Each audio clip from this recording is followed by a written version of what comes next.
Alright, here we go with this recap between last night's game, Chargers versus versus the Chiefs, and just some thoughts on it. And it was it was another solid win by KC. The man on the screen, he kind of showed everybody, why he, one of the greatest, at his position. You know what I'm saying? He caught he had a monster game, phenomenal game, and the Chargers really ain't have no answers for him, and it's just crazy how you know you could kind of see the difference in the coaching. You could see somebody that is an NFL head coach and another guy that is clearly a coordinator. Like it wasn't more evident than that. With Andy Reid, what you get every week is a guy that's real schematic with his offense. He knows how to draw up the right play, so it makes Mahomes' job easier because everybody seems to be open on any given play. You feel me? If Kelsey ain't open, because Juju been kind of getting his legs in that offense. So if Juju was out there, then he'll look at Juju. If Juju ain't open, he'll look at MVS. If MVS ain't open, you know what I'm saying, I might see the young boy Pacino or Pacino. I might not be saying his name right, but number 10, the running back dude. If he ain't open, they might have a play for drawing up for the backup tight end, Gray or Forson. If he ain't open, they might, throw out, the young boy Watson, you know what I'm saying? Or they might throw out more. But just schematically, he knows how to draw up plays. And you can see, you know what I'm saying, that, his offense is real clever. On the other side, you got a guy that's out here parading around like he's a coordinator. The fact that he got this job and it's no it's no record that shows that he drastically made the Rams defense into a damn juggernaut. You know what I'm saying? Like, it wasn't because of him that defense was solid. You know what I'm saying? Like, he was the understudy of Wade Phillips, right? I don't even think that Wade Phillips retired and then he became the coordinator for a year, maybe a year and a half. But he clearly ain't ready. It was one of them ones where they went out on the limb and reached. You feel me? And so week to week, you see like, okay, where's this defense? Where's your schemes for the defense? Do you do any kind of exotic blitzing? No, I just see zone most of the day. And for real, if the defense gets to the quarterback, it's purely on the hustle and the athleticism of that particular defensive lineman or linebacker. Now, if the linebackers go, then maybe, yeah, that might have been a play where it was a blitz or something. But from week to week, I don't really see him making an adjustment. You feel me? Like, you had your pass rush going pretty good in the first half, and then the second half of the game come. Yeah, I get it, cause when you're trying to keep up with KC, your dudes is gonna get tired, but then that's when it turns from not on every play, but you go to situationally. You feel me? Like, situationally, when the game was on the line and the Chargers went ahead and scored, so they knew they needed the touchdown. Y'all doing that dumbass prevent defense, knowing that somebody is going to find the gaps. Their offense is too thorough. Certain people like them, Buffalo's offense, when you play everybody back, they gonna just cut across the middle and have somebody wide open. They just gonna run out of bounds, so they not even wasting no time. And I just don't get And you see that, and I was like, so you ain't gonna call not one blitz. You know that shit ain't gonna work. You know what I'm saying? And they had to go the whole field, and they did that, within a few seconds. You know what I'm saying? It was like easy money. But you look at the team stats.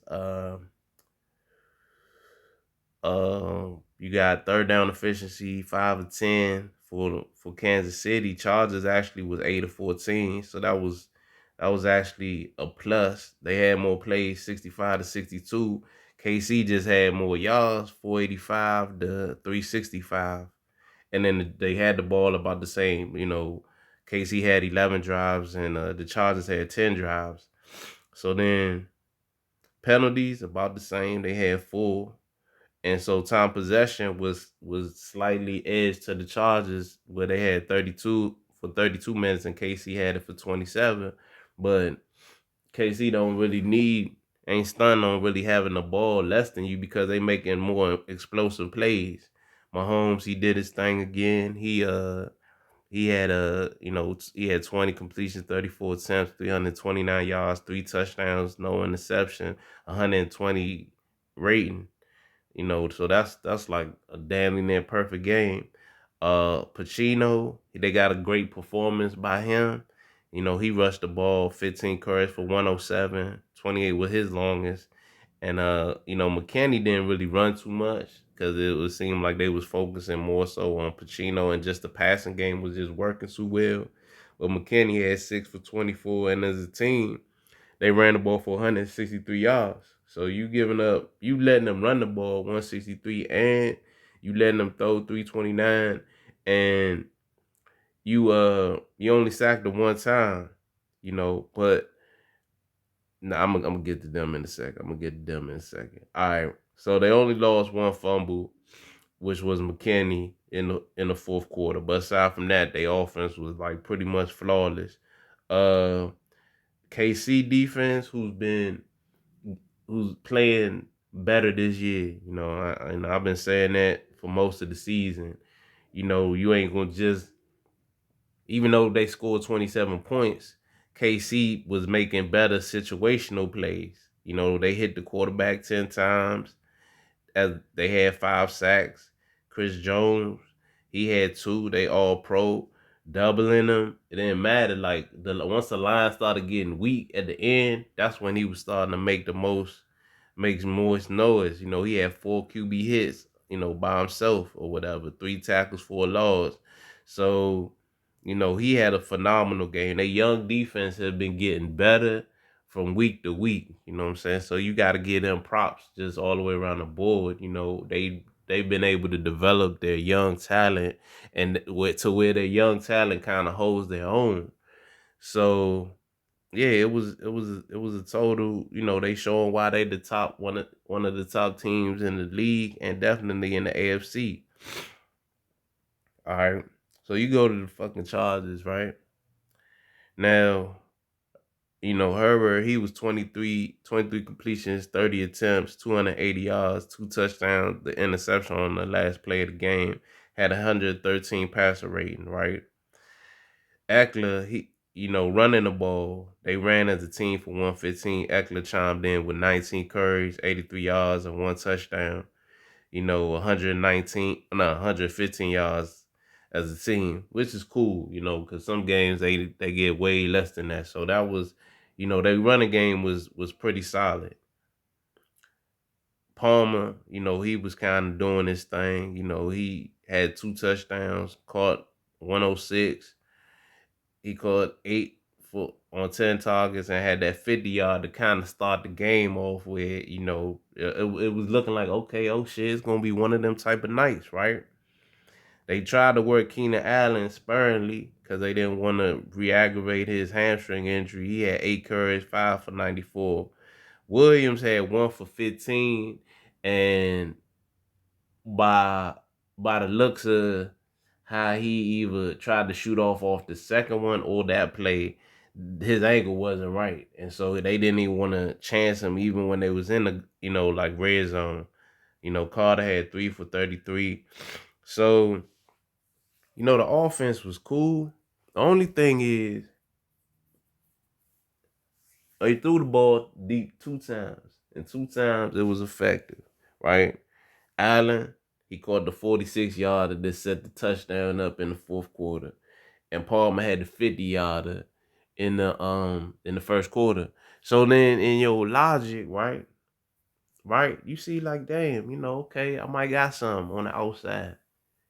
You only called 2 plays for over 20 yards for the whole entire game. The whole entire game. Didn't even try that shit in the second, third, where you could have probably, and especially in the third, you could probably blunt that same play probably was available in the third quarter where you could kind of have, kept the momentum of the game. Instead, you waiting until you is like gotta do a prayer in order to, or just some miraculous drive in order to get, and get the lead or whatever. So what I'm saying is, you got an offensive coordinator that never want to call deep passes for this dude, even though he's a quarterback that's capable of throwing deep. You know what I'm saying? And I mean, he drops the bitch right there, right there on the money. You know what I'm saying? Perfect stride, catch it. To catch it, and sometimes with the momentum, it just it'll take you to the ground. Because it's coming so hot. But I don't get that shit. I ain't got it all season. You know what I'm saying? You never want to call no deep pass. You just want to dink and dunk or call like what, 8-yard passes, you know what I'm saying? Maybe throw in a 12-yard pass, but everything is all close to the line of scrimmage. And so, I don't understand that. I've been saying that all season. They should take advantage of it, especially Palmer got the speed. You should just try your hand. Everybody else does that, you know what I'm saying? It makes the defense be honest. But, for some reason, the OC don't want to call them plays. All right, it was that shit. And then you go to defensive wise. Uh, I'm gonna give the two guys that played the best was Joseph Day and Fox. I love their pressure. It was constant. They was blowing up their line, even though they didn't sack Mahomes, and they both didn't have, well, Joseph Day, he had one QB hit, but both of them, you was seeing like, okay, I could see maybe if Bosa come back this year or in a couple of weeks, how that line could start to resemble a more better pass rush. You know what I'm saying? Because I see them two dudes, they some hustle dudes. So I graded them high as far as overall the defense. They didn't really play good, but those two guys were phenomenal. You know what I'm saying? I even put Reader in there. Three guys. Joseph Day more than the other dude, Fox and Reader. I ain't really see them make from game to game, but for last night in particular, those three kind of were the ones that stood out to me the most. The dude that had the worst game, there's a bunch of people, but I was just surprised at Derwin James. Yeah, he had the sack, yeah, and yeah, he had a QB hit.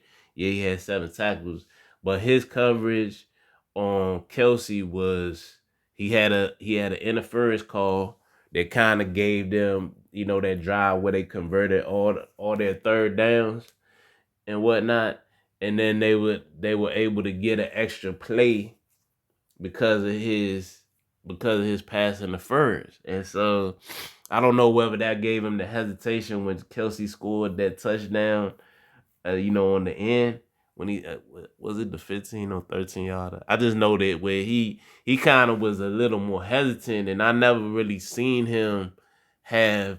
He's had bad games, but I never seen him have this poor of a game versus an All Pro. Normally, he's pretty solid. He's pretty solid.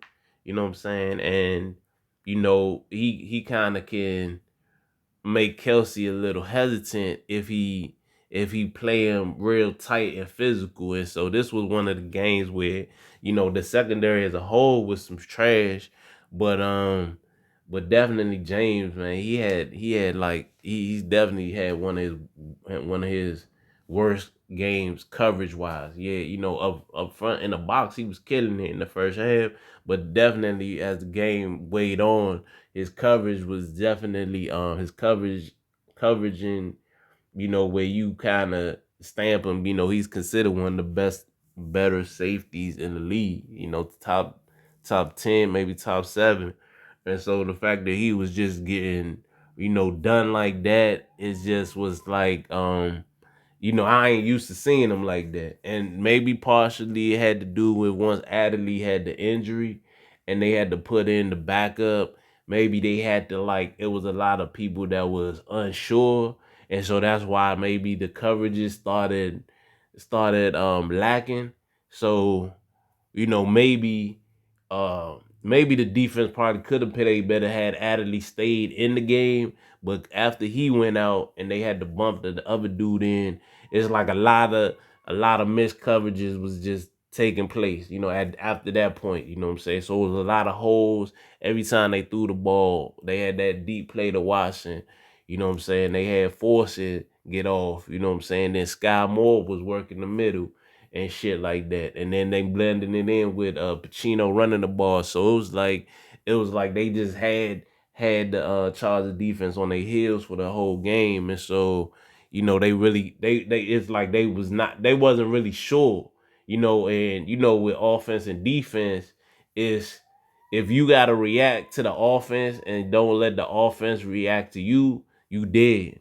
And so it versus KC, if you turn to that type of team where you waiting on them, then you gonna get fucked up. You gonna get hit in your mouth. You gonna get dogged, and that's what ended up happening. It's when you look at the score, if you ain't look at the fucking game, you gonna say, "Oh wow, yeah, it was a good game. Yeah, it was a fucking good game." You know what I'm saying? But just like I said, if you was depending on which side you leaned on, if you was a Chargers fan, you was like it was a dumbass game because you know they for what they scored the touchdown too fast and shit. They could have squeezed some more seconds off the clock, but they wanted to rush and shit. So they get the ball, and so like I said, you came back and you played that dumbass prevent defense once again, just the same way as last year when they had played the second game. They did that bullshit ass prevent defense, and that's how the game even went in overtime, or fucking that's how they won in overtime was, they started calling some dumb ass prevent defense, and then KC just marched the field and even scored. And just fucking it seemed like you see the same damn play every time. You feel me? Like you see the same defense. Why? Because the coach, he's some shit. That's why. If you get done the same way every fucking time, that's got to tell you. So wouldn't it register in your head, right? Like if something fucked up happening to you, wouldn't you say to yourself, all right, maybe let me try something different, switch it up. So this fucked up shit don't happen to me. You ain't gonna continuously allow the fucked up thing to happen to you, but for some reason, this dude he's a coach. Is he a good coach? No, he's one of the worst in the whole league. You know what I'm saying? But that's how he want to move and shit. So hopefully, you know, they're gonna lose a few more games. They're gonna miss the playoffs, and then hopefully the owner be smart and really look at it and just get his ass out of there. The whole staff. You know what I'm saying? But yeah, that's just my thoughts on it. All right, thanks for listening.